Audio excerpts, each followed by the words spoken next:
Hello friends, मैं मनीष गोयल और आज मैं आपके साथ डिस्कस करने जा रहा हूँ कि हम किसी भी पॉइंट की इमेज किसी लाइन में कैसे निकालेंगे। तो find the image of the point 163 in the line x/1 equals to y minus 1/2 equals to z minus 2/3। तो इससे पहले मैंने आप लोगों को किसी एक पॉइंट की इमेज आपको प्लेन में निकालना सिखाया था और यहाँ मैं आपको किसी एक पॉइंट की इमेज एक लाइन में निकालना सिखाने जा रहा हूँ। तो इस क्वेश्चन को यहाँ तीन तरीके से पूछा जा सकता है। They can ask you foot of perpendicular of the point P163, ठीक है, और लाइन दे रखी है AB। They can ask you the distance of 163 from the foot of perpendicular. They can ask you the distance of P from its image. So it's maybe a very important question for your exam which is going to be held on 7th of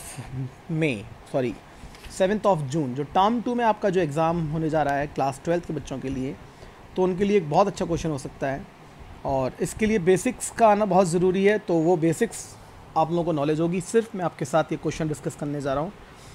तो देखिए, मेरे को इस P point की image के coordinate निकालने हैं जो कि पॉइंट Q को रिप्रेजेंट कर रहा है और मैंने यहाँ पे इसकी इमेज को मान लिया x1, y1, z1 और यहाँ जो L पॉइंट लिया हुआ है which is known as foot of perpendicular, इस पॉइंट के मैंने कंसीडर कर लिया x, y, z, राइट। तो आप यहाँ देख रहे हैं कि एक लाइन AB है और दूसरी लाइन PQ है, ठीक है। तो मैं अगर इस x, y, z जो कि मेरे आर्बिट्रेरी पॉइंट्स हैं वो आपके PQ लाइन पर भी लाई कर रहे हैं और AB लाइन पर भी लाई कर रहे हैं, तो मैं अगर AB लाइन की इक्वेशन जो मेरे को दे रखी है x/1 equals to y minus 1/2 equals to z minus 2/3, मैं इसको अगर लैम्डा के इक्वल कर लूँ तो बच्चों मेरे को यहाँ से क्या मिलेगा, मुझे मिलेगा x is equals to lambda, ठीक। y इज इक्वस टू मेरे को यहाँ से मिलेगा 2 लैम्डा प्लस 1 और z इज इक्वस टू मिलेगा मेरे को यहाँ से 3 लैम्डा प्लस 2। तो आपके पास L पॉइंट जो कि आपका फुट ऑफ परपेंडिकुलर है P पॉइंट से, उसके कोऑर्डिनेट्स मेरे को x, y, z मिल चुके हैं। तो मैं x, y, z लैम्डा के टर्म्स में ऑब्टेन कर चुका हूँ। अब मेरे को निकालना क्या है, अब मेरे को PL के DRs निकालने हैं। तो मैं अब डायरेक्शन रेशियोज़ निकालूँगा DRs ऑफ PL। तो सारे बच्चों को मालूम है कि PL के जो DRs होंगे वो मेरे को L के पॉइंट में से P पॉइंट को माइनस करने पर ऑब्टेंड होंगे। तो मेरे पास यहाँ पे जो पॉइंट है वो कितना है x, y, z। तो मेरे जो DRs होंगे वो होंगे x माइनस 1, फिर कितना होगा y minus 6 and the next one will be what z minus 3। तो जैसा कि आप लोगों को दिख रहा है कि x की वैल्यू कितनी है लैम्डा, तो देयरफॉर DRs कितने हो गए मेरे DRs हो गए लैम्डा माइनस 1। दूसरा कितना हो गया मेरा y माइनस 6, तो y कितना है 2 लैम्डा प्लस 1। तो 2 लैम्डा प्लस 1 में से मैं 6 को माइनस करूँगा तो ये कितना आ जाएगा बच्चों 2 lambda minus 5। And third one is what 3 lambda plus 2 में से मैंने माइनस किया तो ये हो गया मेरा 3 लैम्डा माइनस का 1। तो मेरे पास ये DRs मिल चुके हैं lambda minus 1, 2 lambda minus 5, 3 lambda minus 1। तो PL के DRs मेरे पास आ चुके हैं और ये PL जो है वो AB पर परपेंडिकुलर है और AB के जो DRs हैं वो सभी बच्चों को मालूम है कि AB के DRs ये लिखे हुए हैं 1, 2, 3। तो जब दो वेक्टर एक दूसरे के परपेंडिकुलर होते हैं तो उनके DRs भी एक दूसरे के परपेंडिकुलर होंगे। As we know PL is perpendicular to AB, therefore हमको पता है कि DRs जो होंगे PL के और AB के, उनका डॉट कितना होने वाला है 0। तो मैं क्या करूँगा लैम्डा माइनस 1 का डॉट किससे करा दूँगा 1 के साथ, प्लस दूसरा कितना हुआ 2 लैम्डा माइनस 5, इसका डॉट मैं किसके साथ कराऊँगा 2 के साथ, प्लस 3 लैम्डा माइनस 1, इसका डॉट मैं किसके साथ कराऊँगा 3 के साथ, and this will give us 0। तो जब आप इस वैल्यू को सिंप्लीफाई करने वाले करेंगे जब आप, तो बच्चों ये मिला मेरे को लैम्डा माइनस 1 और ये हो गया मेरा 2 लैम्डा माइनस का 5,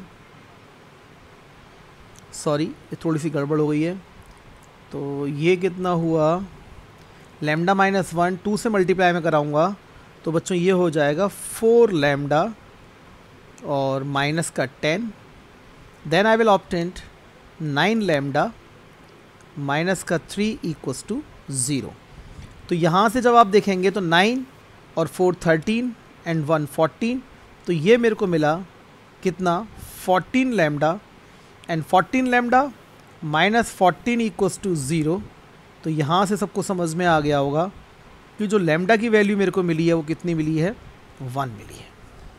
तो लैम्डा की वैल्यू मैं 1 यहाँ पर निकाल चुका हूँ। अब लैम्डा की वैल्यू 1 निकालने के बाद सब बच्चों को समझ में आ रहा है कि मैं लैम्डा की वैल्यू अगर यहाँ पर x, y और z में रिप्लेस कर दूँ, देखिए ध्यान से, अगर मैं इस वैल्यू को यहाँ पर रिप्लेस कर दूँ तो मुझे क्या मिल जाएगा, फुट ऑफ परपेंडिकुलर। तो यहाँ वीडियो पॉज करें और पूरे को ठीक से समझ लें। अब मैं इसकी आगे की कहानी आपको क्लियर करने जा रहा हूँ। तो लैम्डा मेरे पास आ चुका है, जैसा कि मैंने आपको ये बंद कर दिया बॉक्स के अंदर इसको। लैम्डा मेरे पास 1 है, तो मेरे पास क्या मिल गया, फुट ऑफ परपेंडिकुलर कितने हुए, तो x इज इक्वल्स टू मेरे पास आया 1, y इज इक्वल्स टू कितना हो गया, लैम्डा की वैल्यू 1 रिप्लेस करने के बाद, तो 2 इंटू 1 प्लस 1, तो y मेरे पास आ गया 3। देन देयर आफ्टर अगर मैं z की बात करूं तो z आ गया मेरे पास 3 लैम्डा, तो 3 इंटू 1 प्लस 2 5। तो ये मेरे पास फुट ऑफ परपेंडिकुलर आ चुके हैं।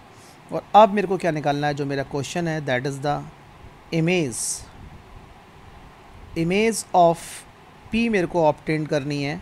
तो इसके लिए हमने कोऑर्डिनेट ज्योमेट्री में मिड पॉइंट फॉर्मूला एक पढ़ा हुआ है, that is the x plus x1 plus x2 upon 2। तो यहाँ से x अब बच्चों को मालूम है, मैं निकाल के चुका हूँ अभी कितना 1, x1 कितना है मेरे पास निकालना है, x2 मेरे पास कितना है 1 अपॉन 2। तो यहाँ से मैं जब x1 की वैल्यू ऑब्टेन करूँगा तो ये कितनी आ जाएगी 1।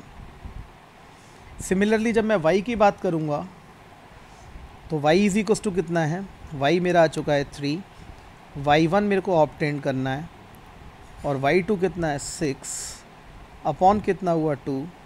तो यहाँ से जब मैं सॉल्व करूँगा तो y1 कितना आ जाएगा 0, और तीसरा मैं थर्ड पॉइंट जब इसका ऑब्टेन करूँगा तो z में जब निकालूँगा तो z की वैल्यू आ जाएगी, तो ये हो गया बच्चों 5 और xz1 प्लस कितना हुआ आपका 3, ये है आपका x1 x2, ठीक है, अपॉन 2।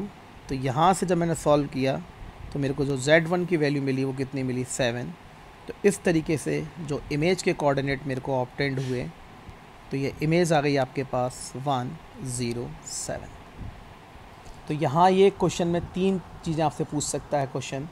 एक फुट ऑफ परपेंडिकुलर जो कि हमने पहले निकाल लिए थे, सेकंड P पॉइंट से फुट ऑफ परपेंडिकुलर की डिस्टेंस, तो यहाँ आप डिस्टेंस फॉर्मूला यूज़ करेंगे। थर्ड P पॉइंट से आपकी P पॉइंट की इमेज AB लाइन के अंदर जो कि मैंने कितनी निकाली है 107।